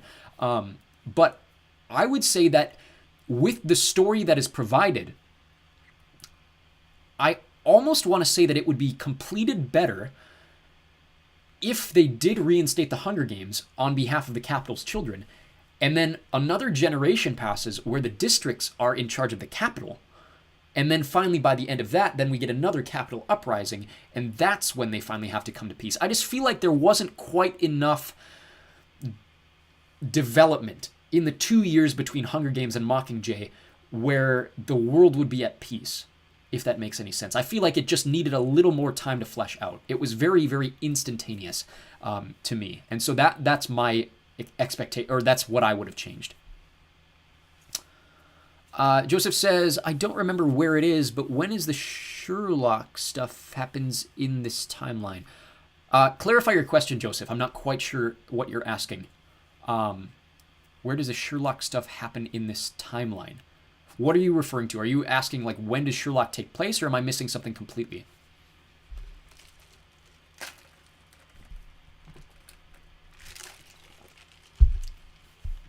Dragonfan says, can you read the Dragon Rider series? Probably. It's on the bottom of my list right now, but I will absolutely try to get to it eventually. I am curious, is this the same author as Inkheart, or is this another series? Because there are two separate books that I looked up called Dragon Rider, and one of them is a series that is written by the same woman who wrote Inkheart, and the other is, I can't even remember who the author is. It's an American author. But if you're referring to the original German author, then yes, I think that's the one that I have on my list right now. Oh, Joseph Morrill says, I'm asking when you will read more Sherlock books. Good question. I think right now I'm shooting to have Scandal in Bohemia done end of July, I think I'll shoot for. The rest of them I'm not entirely sure. But I'm going to try to have at least one on the channel by the end of July. Infected Phantom says, how long is your reading list? Good question. If I were to go 2 chapters a day for all of the books that are currently behind me, in front of me, and on my reading list, I think we would approach 2034. 2 chapters a day. we would reach 10 years from now. So my goal is to shorten that for a variety of different directions. Yeah, it's going to take a bit. So I'm prioritizing the ones that you guys are requesting. The more a book is requested by different people, then the higher it is going to rise on that list. Yeah, that really sucks to like. What I could do is input my voice into an AI filter and then just pump all these books out, but that ruins the whole experience of this for me as the reader and for you guys as getting this as a personal interaction between me and you. But yeah, it's about a 10-year list at that pace. That's not going to happen. That like we will get through all of the ones that you guys want me to get through within the next 2 years.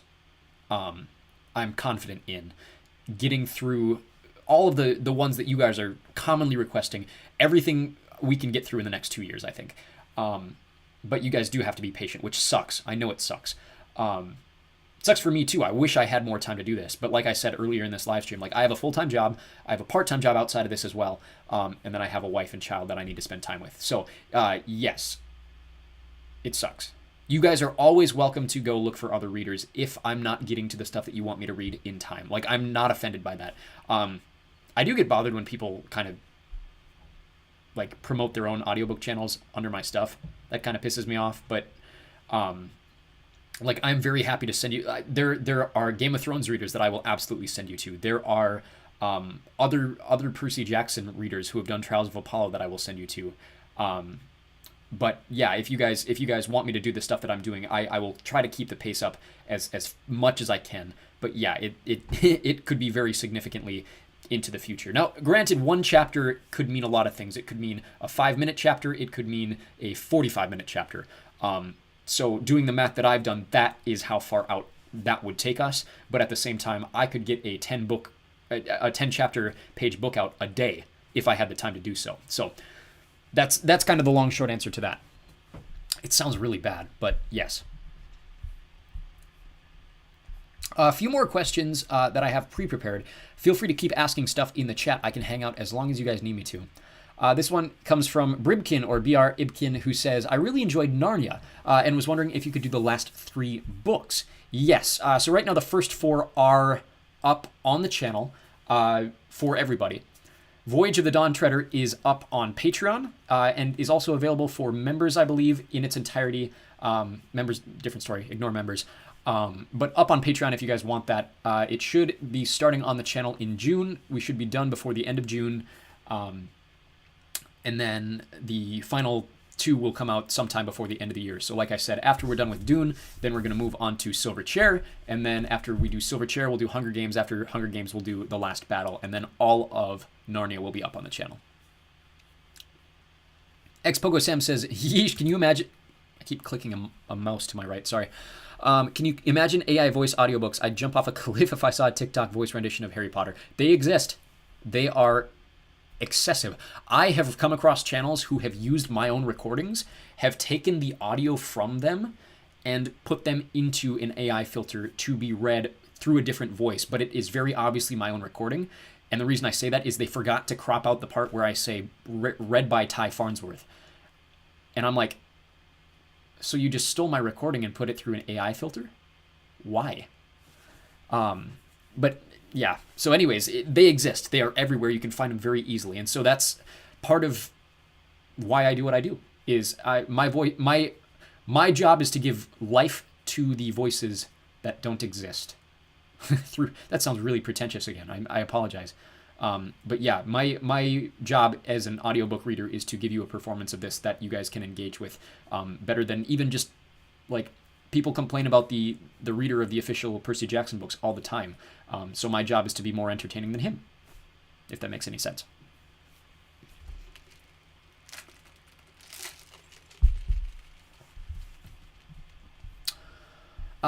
My last pre-prepared question comes from Bob, who says, is The Last Olympian the last book in the Percy Jackson series? Not even close. So of the original 5 Percy Jackson books, yes, it is the last one. Then the series does some wacky things. So if we want to go in story order, you got the first 5 Percy Jackson books, And then after Last Olympian, we move on to The Lost Hero. Now, Percy isn't in The Lost Hero, but that is next in line. And it's crucial that you get through it. I know it's sad, but it's crucial to get through it. After The Lost Hero is Son of Neptune, and then we go through the Heroes of Olympus series. That ends with Blood of Olympus. Then the series kind of diverges. So the next book that came out was the start of the Trials of Apollo. But in the timeline, the next book that takes place after Blood of Olympus is the 6th Percy Jackson book, which is called Chalice of the Gods. So Chalice of the Gods takes place after Blood of Olympus, and then Chalice will be followed by 2 books that are not out yet. First one is called Wrath of the Triple Goddess. Second one, as far as I know, has not been named yet. So there will be a total of 8 Percy Jackson books. So we have the first 5, the 5 Heroes of Olympus books, and then the next 3 Percy Jackson books. And then we have 5 Trials of Apollo books, and then after Trials of Apollo, we have The Sun and the Star, which is 19 books if I did the math correctly. So it's, yeah, you're missing about 14 other books if you don't read on from The Last Olympian. And Joseph Morrill says, any chance you'll read the 5 Nights at Freddy's books if pressured? You know, that might be the one that you guys bully me into reading on Patreon. To be honest with you, like I am above the generation that really got into 5 Nights at Freddy's. That was right after my time, like a couple years after my time. But if that's a challenge that you guys want me to do, to get to 1,000 members on Patreon, 1,000 paying members on Patreon, I will read the first 5 Nights at Freddy's book as a Patreon exclusive. There you go. There's your deal. I have said it on camera. That is canonic to Echo Wirm Audiobooks now. So you guys get it done. Xpogo Sam says, next step to the doom scrolling YouTube shorts of Reddit posts over Minecraft parkour. That was a lot of jumbled words that I have no idea what they mean as one. What you just said was word soup. I'm going to check YouTube real quick to see if there's any other questions that popped up.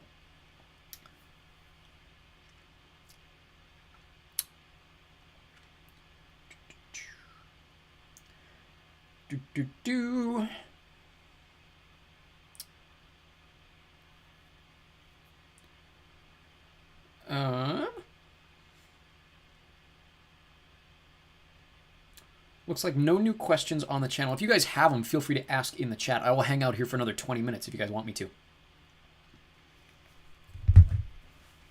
Sorry about your Canucks. Yeah, me too. Me too. I thought, well, I don't want to sound like a Dallas Cowboys fan, but I thought this could be the year, but obviously not the case. Oilers look hot. Stars look hot. That's a good series. So, why did you dye your hair? Good question. Well, I cut it because my son kept pulling it. My hair used to be really long, right? And my son kept pulling on it, and I wanted to cut it after the school year was done, and so I did. And then my wife was like, you haven't dyed your hair since before we were married. And I was like, well, all right, I will dye my hair. So what is your natural hair color? The dark parts of I have weird eyebrows. They're like half and half, but like the dark parts of my eyebrows, you can kind of see it coming out through my roots on the side here. It's like a very, very dark blonde or a very light brown.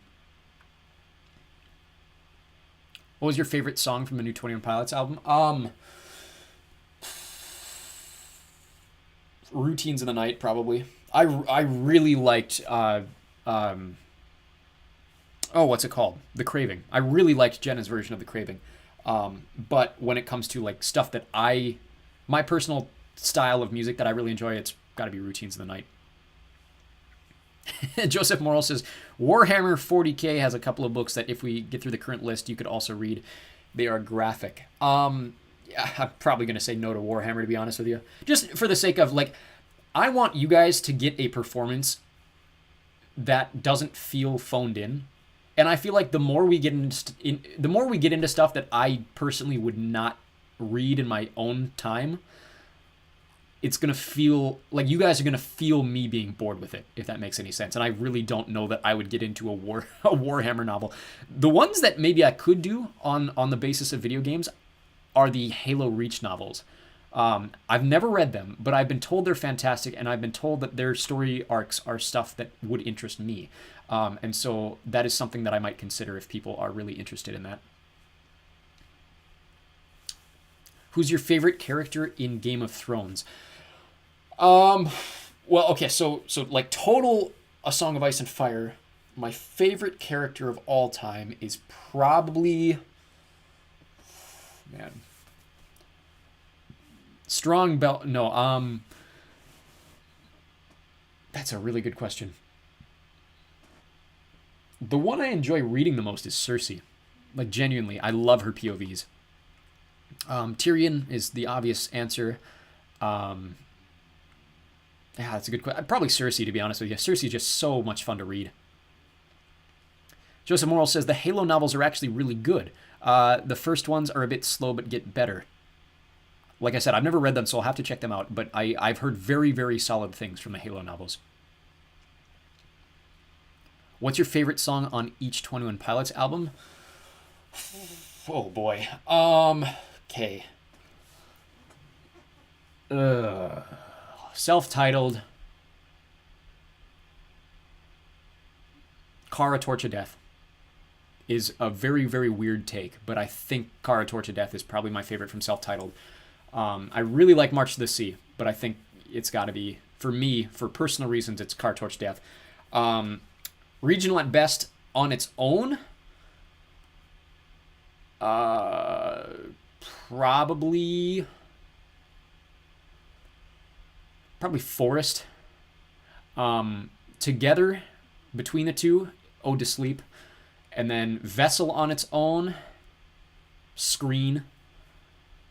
And then Blurry Face, for me, my favorite, The Judge. Trench is... Oh man, would it be Jumpsuit or Neon Gravestones? Probably Jumpsuit. And then Scaled and Icy, Redecorate, like well and above anything else. My wife loves Formidable, but I think it's got to be Redecorate. And then, yeah, Routines of the Night for the new one. Good question. How many flags do you own? As of this week, I think it's 130.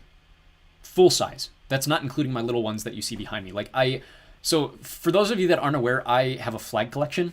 I talked about it in the Discord server yesterday. Because I have a little free library in front of my house. And so I shared a picture of that. And then on my little free library, I added a little plaque. And I put a piece of paper in every day that basically says, what is today's flag? And then every country's national day, I put out a country flag in front of my house. And so like today I have Samoa in front of my house because 2 days from now is Independence Day in Samoa from New Zealand. I can't remember what year, late 70s maybe. But yeah, so I own 130 different flags, and I put one different flag out basically every day in front of my house with a little sign on top of my little free library that says what flag it is. So yeah, this week I just bought St. David's Cross, which is like the secondary flag of Wales. I think I have a Welsh flag behind me. Yeah, this one right there is Wales.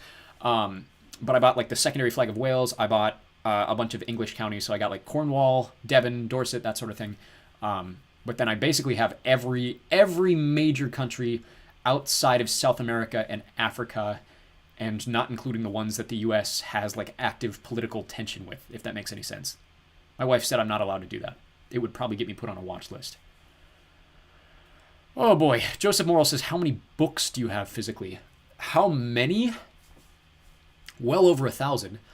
I know it's upwards of $8,000 worth. I have them all cataloged. The numbers specifically, I would estimate is about 1,100 different books. Now, a lot of these are going to be children's books. I have a kid, so I own probably 200 children's books. But I'm just looking at my shelves right now behind the camera. Here, I could probably flip this around here. Don't get disoriented real quick. Close your eyes if you get dizzy. But here is my bookshelf. And that is like a third of my bookshelf. That is just the stuff that is on that side of the camera. I have some below me, some behind me in this bookshelf. I have some upstairs. But I would estimate it's somewhere around the 1,100 different volumes. Yeah. You can see at least 20 behind me. There's 20 on this stack, and then there's about 100 in the shelf below me. There's about 20 in the bookshelf to the corner.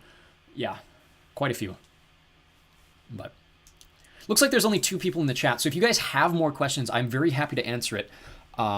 But otherwise, I might start wrapping things up here. So for those of you that are watching afterwards that aren't watching live, thank you for being a part of this. Thank you for listening to all of my nonsense and rambling.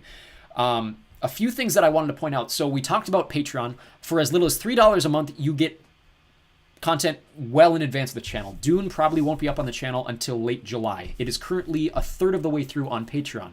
And so that's several months in advance. Percy Jackson, I know, is about 20 days in advance. And so for as little as $3 a month, you can go over there and check that stuff out. Advanced releases pretty much a week in advance of everything that comes up on the channel. Just kind of puts you ahead of everything. So roughly the same pace, a little faster, but you don't have to. There's an excuse to not have to wait for anything at that point. Or you don't have the excuse. What am I trying to say here? At least there's a place where you can find more content, if that makes any sense.